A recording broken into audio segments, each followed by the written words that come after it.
Zane Jones says he drove to this gas station off of Westhurst Boulevard after someone shot multiple times into his car. It was here that he realized his wife had been shot in the head. Now he's asking the public for help to find the person who killed his wife.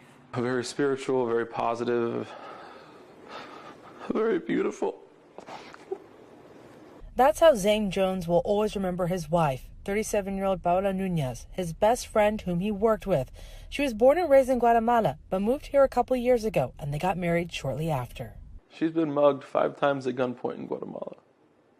And I sat here and assured her this is a much safer place to be in, and that may be, but it wasn't for her. Monday night around 9:15, Zane says they were driving to work northbound on East Loop 820 in Hearst, and while passing another vehicle, a different car sped up and rode on their bumper.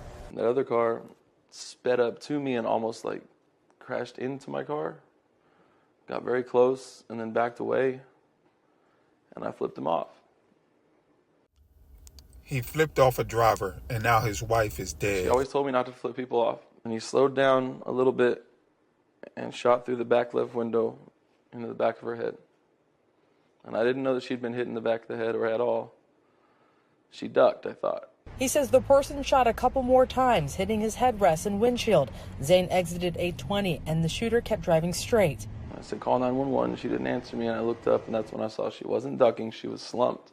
Zane called 911 as he tried to help his wife. I'm telling her I love her. I'm so proud of her. She's going to do okay. But Paola later died at JPS Hospital.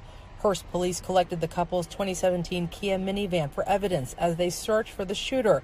Zane says he knows someone knows something and wants justice for his wife. I need him caught. I need him prosecuted. I need him in prison. I need him to know he didn't just fire a gun into a car. The end. He killed someone who's not like anyone. He killed someone who fought so hard to be here,